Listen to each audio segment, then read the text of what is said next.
Okay, my name is Patrick Massey, and I'm going to talk about when I quit smoking. Let me begin with I started smoking in uh, probably 1973. Yeah, 1973.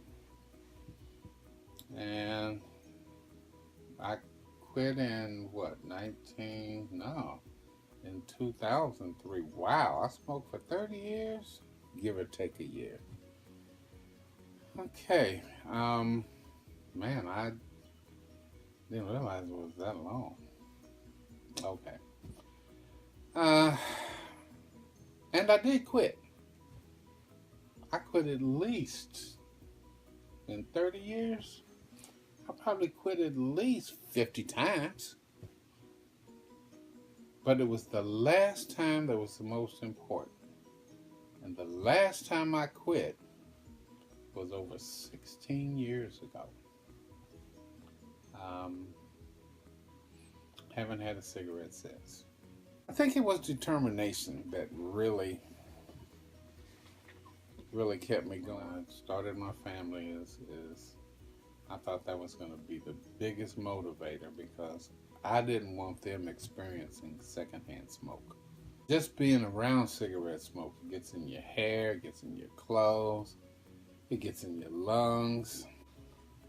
I tell you, if I couldn't do it for myself, I was determined to quit smoking for my family. The hardest part was getting over the triggers.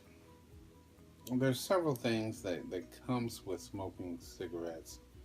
Um, First of all, it's an addiction.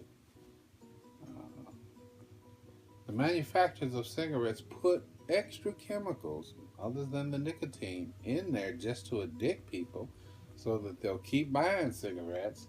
They're not worried about it, other folks' health. They just worried about the bottom line making money. So you had that to worry with, and that was very difficult.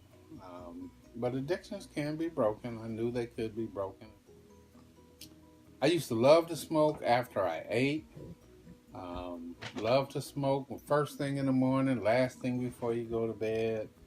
Uh, Smoke during commercial breaks. There were just certain things that triggered picking up a cigarette. Up until the point where you become a chain smoker, and then you just smoke one after another after another. Well, let me tell you how I did quit. I was working for a company who went to a smoke-free campus environment, and they said you couldn't smoke in the parking lot, even though you were in your own car. You couldn't smoke in the parking lot. You couldn't smoke on the sidewalk. Yeah, it's a public sidewalk, but no, you couldn't smoke on the sidewalk. And if they smelled smoke on you when you came in, you get reprimanded. So I knew I had to do something, find another job or quit smoking cigarettes. The company it wasn't that bad. They offered some quit smoking help programs, which I've tried time after time after time before. So I tried theirs. It was a product called Shantix, and I knew that, okay, here's another flavor of the day. I knew at that point it was going to take more than my willpower. So I turned to God, and I knew that His power could break any stronghold. So every time I wanted a cigarette, I prayed. Needless to say, I did a lot of praying. But the praying and the Shantix helped. But I think God really gave me the determination to let those cigarettes go. And to this day, I am so very, very thankful to God that He delivered me from the addiction of tobacco.